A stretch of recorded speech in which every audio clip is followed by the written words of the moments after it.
Good afternoon. So I was just wanting to check that I'm in the right place, and I am. Good afternoon. I have got a question of the week, or kind of a theme, kind of a question, kind of a theme that came from Lauren today, or this week. Welcome. My name is Charlie Wolf, those of you that don't know who I am. And I answer one question of the week if I can. That can come in from anyone. So you're all welcome to send me a question of the week at any time, and I will do my best to answer it. And you can send it to me anywhere, wherever you're watching this video, if you're watching it. And also, I want to say and remind you that you're very welcome to come and get coaching with me on the proviso, if you don't mind doing it live. But yes, so this week's question. I always replay situations in my mind and think about how I would have done them differently, or I get stuck with the emotions they gave me at the time, and then I find myself sitting fuming about something years ago which I didn't even think was important. And the context in which that was, it doesn't sound like a question. And I asked Lauren if she wouldn't mind me speaking to this, because I thought it was a very interesting concept, and probably one which a lot of you may have experienced, because I know I experienced this, where for many years I would, for unknown reasons to me at the time, a memory would pop into my mind, and I would feel and experience a lot of emotions around the situation that had happened in my past. So I'm going to repeat what Lauren said. And if you recognize this in yourself, please let me know. At the time of recording this, I am live in my free group on Facebook called the Freedom Group. It's a female-only support group on Facebook. You're very welcome to join it. But if you're watching this somewhere else on Instagram or YouTube, just please write in the comments if it's something that you recognize in yourself. So I'm going to replay, re-say the question. I always replay situations in my mind and then think about how I would have done them differently, or I get stuck with the emotions they gave me at the time, and then I find myself sitting fuming about something which happened years ago, which I didn't even think was important. Now, again, what Lauren was kind of saying is that she finds herself in periods of time ruminating on things from her past, which she is experiencing in her mind as a memory. And that particular memory is emotionally charged for her, right? So you may have an experience where you have a memory that pops into your mind out of the ether. And this is important, because where does that thought pop in from, right? You could be having an experience very simply of having a shower, or eating a sandwich, or driving your car, something, normal, right? And then all of a sudden you might get a memory that pops into your mind, and you are often, and you might find yourself either emotional or crippled with anxiety or crippled with shame, and you feel that viscerally in your body, right? So you, I hope, get an understanding of that experience. And what Lauren was saying was that she wishes that she didn't do that, right? She wishes that she could not have these experiences. Particularly, she's got a young baby, so she might find herself feeding in the middle of the night and these memories come in, and she then finds that she uses the word fuming. Now, this is important, because what it shows us is that you can be doing something completely different from the memory. You can be just getting on with your day or your experience, and a memory just pops in. Now, you can only experience life now in this moment, right? We don't have any other moment. We have this moment now. You have a brain that lives in the past and the future. It's always ruminating on the past and predicting the future, right? So hopefully you're with me so far. And you're experiencing all of that through thought. So in this moment right now, if I say to you, please think about the best memory you've ever had, the best experience in your life right now. So think about something brilliant that happened to you once in your, at one point in your life. You got that? Now, you're using thought to create the memory. And a memory is thought carried through time. So you are using thought to create that memory. And it's a good memory. But you can only experience that memory now in this moment, right now. You can't experience it in the past and you can't experience it in the future. You can only experience it now, right?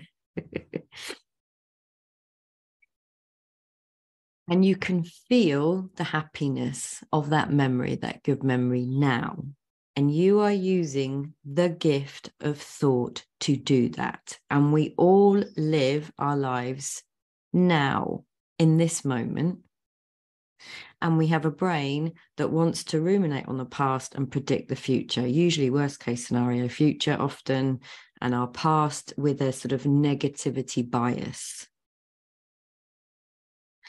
Now, if you're used to thinking and ruminating on thoughts that have you feel angry or fuming, as Lauren said, or emotional in any way, that becomes sort of neurologically wired, and you can find yourself automatically going back into those places of anger or rage or emotion or crippling anxiety or shame. Mine would often take me back into shame. But what I want you to get a feel for with this, because the foundation of the work that I do, the principles that I teach are called the 3 principles. And what that's pointing to is something beyond your intellect, something that is universal for all humans, and that we all have something that is kind of operating behind the scenes, a bit like the Wizard of Oz. You know, she goes to find the Wizard of Oz and he's this sort of big, scary man. And actually what she does, or what happens, is they pull back the curtains and there's a little man, you know, operating the big man. And it's like you have something which creates, so you have infinite potential within you. That's what the principles that I teach are pointing to, something which is already there and innate in you, that is the creative potential. So you have the creative potential to create anything, whether it be a memory of an emotion or rage, or a happy memory like I got you to just do a minute ago. You have that capability. You have infinite potential to create anything. Now, if you really deeply know that, there's a real comfort in that, because it means that there's something that's kind of solid, something that's universal, something that was happening before we came into the earth and will be happening after I leave the earth, because that's universal. It's a principle. And I don't know if you've ever heard of something called object permanence. And I'm going to use this sort of example because I think it points to what I'm speaking to very beautifully. If you've ever worked with little kids or you've had children, you may have experienced, you know, playing peekaboo, right, with that child. And object permanence is one of the big evolutionary stages of a brain.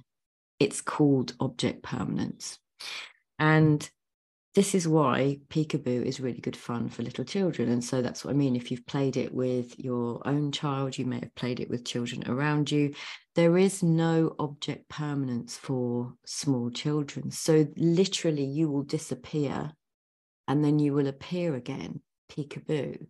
So that's why that game is so brilliant for little children, but not so much fun for us when we're older.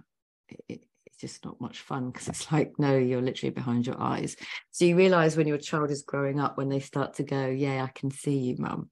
But that is one of the evolutionary stages of the brain. So in the same way, we think of thoughts as having object permanence. So Lauren was kind of asking the question and believing that she is going to this place periodically and habitually, and she's annoyed about this. She wants this to go. So in some ways, what she's thinking is that her thoughts have object permanence, right? So we have it backwards, because we think a thought is there even when it isn't there. When we don't think about it, it's not there. You will no longer be thinking about your happy memory because you might be listening to what I'm saying. And Lauren doesn't always think about her emotional or anger-inducing memories, because they're not 100% permanent, because thoughts are always moving through you. Thoughts have no object permanence. Thoughts are like a game of peekaboo with your own mind. They're like a game of peekaboo with the universe. They will only appear as true and permanent when you're thinking them, and that will only be in the present moment, and they do not mean anything about you, nothing at all. And this is often where we can get kind of mucked up, because we're continually reckoning with things that only exist when we think them. And then we make meaning of that and think there's something wrong with us because I'm ruminating on something which is not permanent, which isn't real, which is essentially an illusion that I'm creating because I have the creative potential. So if you can see that, you can see that there's something beyond that. And also it hooks into how you feel about yourself. And if the basis and foundation of how you feel about yourself is, I'm not good enough, I'm broken, or you're identified with a label of anxiety, or like however you identify with regards to mental illness or personality, you are also misidentifying with something which is changeable, which is not permanent, and actually isn't who you are on any level. Which means when you see that, you can have any experience. And once you see that you're always feeling your thinking in the present moment, you will see that it's just as easy for you to not get caught up in that thought storm as it is for you to have an experience where you're remembering a happy, wonderful time or experience that you had. And this was how I managed to get over my anxiety and my PTSD, which was chronic PTSD. And I would always experience flashbacks. And I just realized one day insightfully that, oh, right, I don't have to follow that thought train. I can have any experience. And I have taken myself down a loop and a thought storm of memories which were traumatic for me. And I don't have to do that. I realized I didn't have to do that. And you don't have to do that, Lauren. And none of you have to do that. And that's where freedom lies.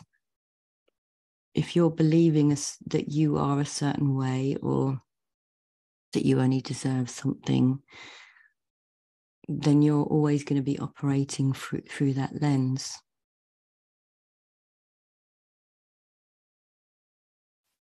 I hope that was helpful.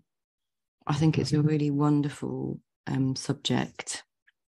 And I hope that you heard something in that. And if you have any other questions, please send them my way. And I'll look forward to hearing what you think about that. Have a wonderful day. Take care of yourself.